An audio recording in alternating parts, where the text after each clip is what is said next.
Hello, and a very warm welcome from my holy cell here in southern England.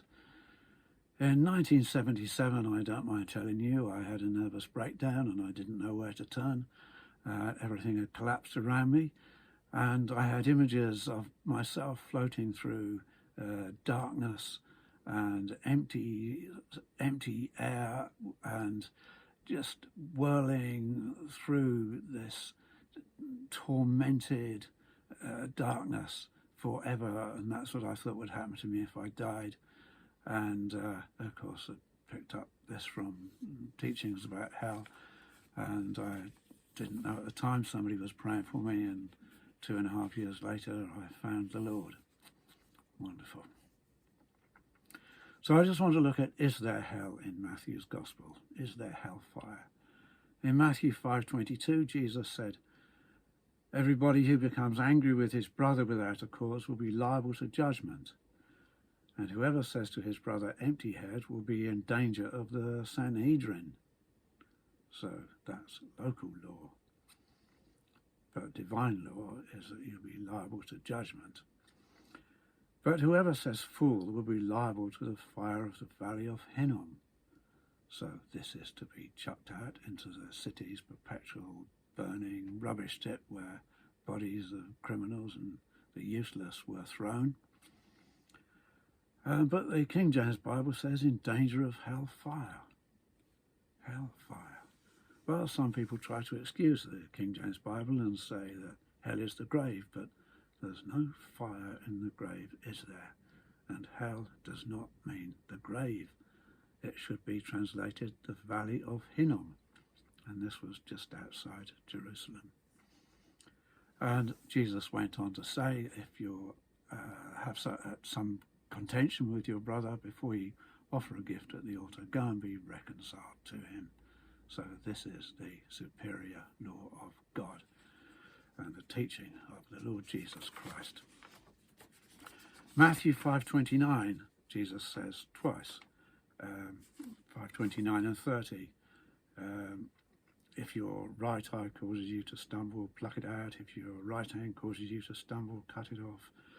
It's more profitable for you than that one part of your body should suffer destruction, than that your whole body should be thrown into the valley of Hinom, to be considered a useless criminal.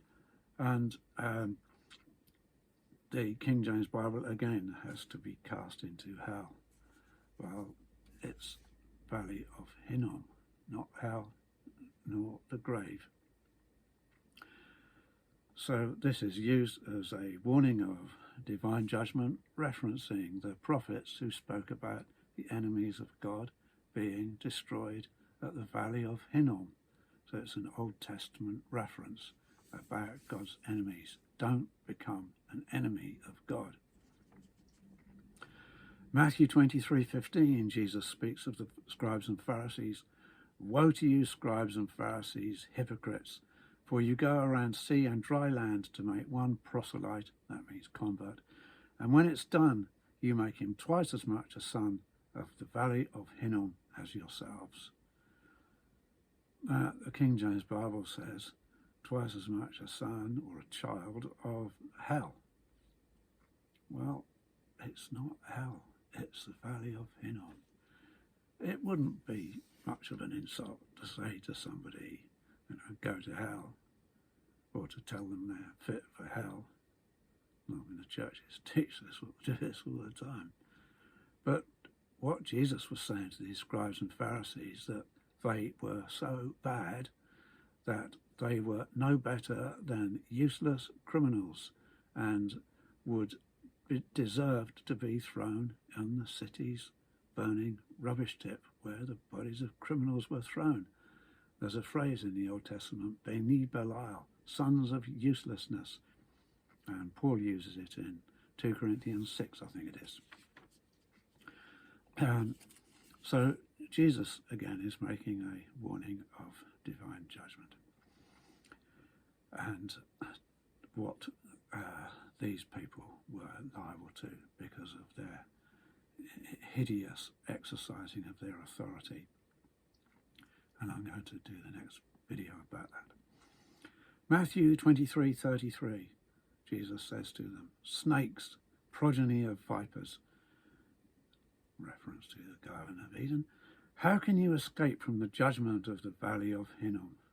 Again, you're useless criminals. That's a much better insult, isn't it, than saying go to hell. You are no better. You proud scribes and Pharisees, you learned men, you're twisted. You're no better than useless criminals, and that's how you deserve to be treated. But the King James Bible has the damnation of hell. And again, hell is not the grave, it's valley of Hinom. And that this is divine judgment. And the damnation of hell, of course, people have said to me, oh, nobody spoke more about hell than Jesus, in opposition to my teaching. And I say to them, no, you mean nobody spoke more about hell than the King James Bible translators.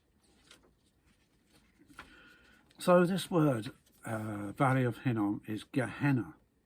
So it means the valley or regional territory of Hinnom, and it's Strong's Concordance reference 1067. It's at Matthew 5:29, 5:30, 10:28, 23:15, and James, who I call Jacob, 3:6.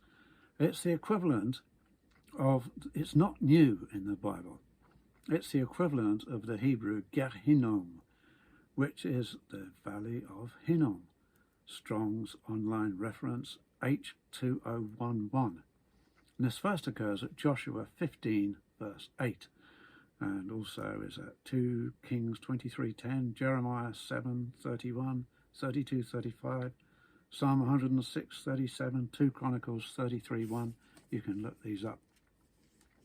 And I'll just read to you the Jeremiah reference.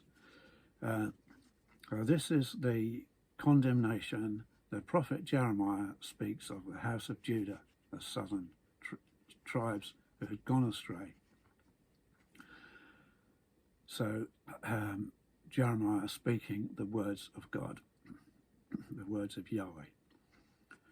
For the sons of Judah have committed evil in my sight. They have set up their abominations in the house where my name is called in order to defile it.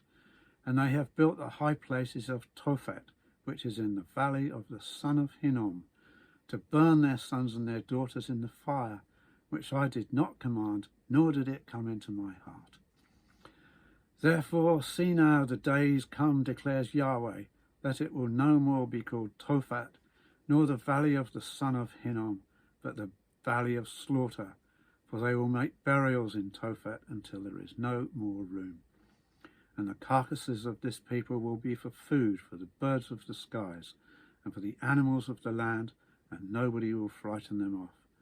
Then I will cause to cease from the towns of Judah and from the streets of Jerusalem the voice of mirth and the voice of gladness, the voice of the bridegroom and the voice of the bride, for the land will be desolate. So it's a place of destruction, of enemies of God, and it is destruction, and it is not a perpetual burning fire of torment and extreme unbearable heat that will endure for ever and ever. It's a place of destruction for vile sin and burning children. So that was the history behind that place. Children were burned there as sacrifices to Molech. This is what they were doing. But Jesus did never speak of condemning anybody to an eternal torture in fire, because it is not in the mind or the heart of God to treat anybody in that way. And I once said to a young man witnessing to him that if he didn't turn to Jesus, he'd suffer in hell. Then I learned my error, and I saw him a year later and apologized. And he said, well, I knew what you were saying wasn't right anyway, because it doesn't fit the character of God. And that was from the mouth of an unbeliever. So actually a pagan sun worshipper, he told me. So somebody like that who doesn't believe in the Lord Jesus Christ can see that that's not the character of God. How much more should we see that that is not the character of God? Thank you for listening. God bless you.